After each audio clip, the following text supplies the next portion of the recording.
యోధుల ఆశయాలు నెరవేర్చి వాళ్ళ తరఫున మాట్లాడి కొట్లాడతాడని చెప్పి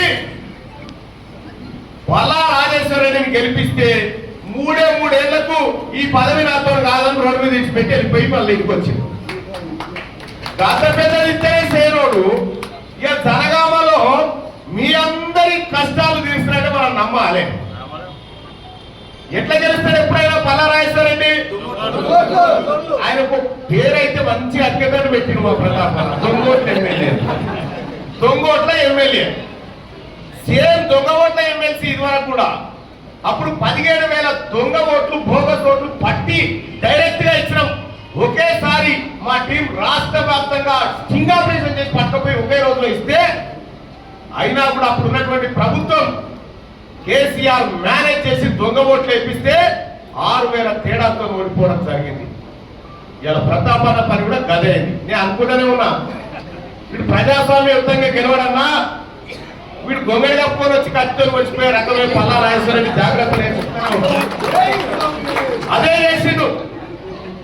అదే చేసిండు కథ. పల్లా రాజేశ్వర రెడ్డి ఆయన కావాల్సిందే పుట్టిన మంత్రిని అయితే అని వచ్చింది. వీడికి మంత్రిని అయితే అని చెప్పి పాప ముద్రెడ్డి యాదగిరి రెడ్డి తల్లి అవతలికి వెళ్ళబెట్టి ఆయన ఎడిపోయిన పత్తలేదు. పల్లా రాజేశ్వర రెడ్డి కన్ను పడితే సొంత పార్టీవాడు మాయమైనట్టే మీ భూములు మీ జాగాలు మీ కథ ఇవన్నీ మాయమైంది. ప్రతాపన ఉంది కాబట్టి ఉంటున్నాయి.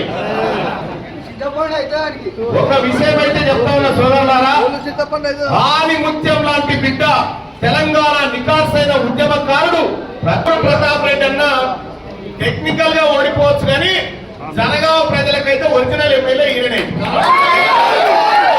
కాబట్టి శాసనసభ్యుడిగా మనం గుర్తిస్తా ఉన్నాం. కాబట్టి ఆ అన్న చెప్పిందే శాసనం 12,000 ఓట్లకు తగ్గకుండా కాంగ్రెస్ పార్టీని గెలిపించి ఇక్కడి నుంచి పంపిస్తే పల్లా రాజేశ్వర రెడ్డి ముఖం గిత్తంత కావాలి కదా పొద్దుగాల.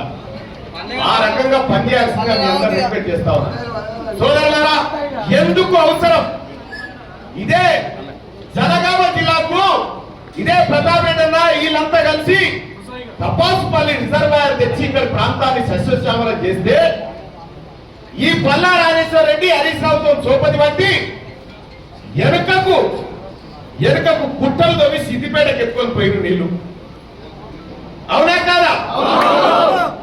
మరి జనగామ రోడ్లే మట్టి కొట్టినటువంటి వీళ్లకు కనీసం ఓటు అడిగే అర్హత ఉందా అని అడుగుతా వీళ్ళు కొమరేలి మల్లన్నని మోసం చేసిన వాళ్ళు, గొండపోషమ్మని మోసం చేసిన వాళ్ళు, వీళ్ళు దేవుళ్ళను కూడా మోసం చేశారు. కాబట్టి టిఆర్ఎస్ పార్టీ సర్వనాశనం అయిపోతుంది. మొత్తం అయిపోయిందిగా. 4వ తారీఖు తర్వాత రాముడు ఎవడో రాకాశ్ ఎవడో వీళ్ళు ఎత్తుపోతారో ఎవరికి తెలియదు. ఇక చెట్టుకోడు పిట్టుకోడు పోతాడు. పల్లా రాజేశ్వర రెడ్డి అయితే ఈ 5 ఏళ్ల కాలం దాకా ఉంటాడా జైల్లో ఉంటాడా మరి నాకు తెలియదు కానీ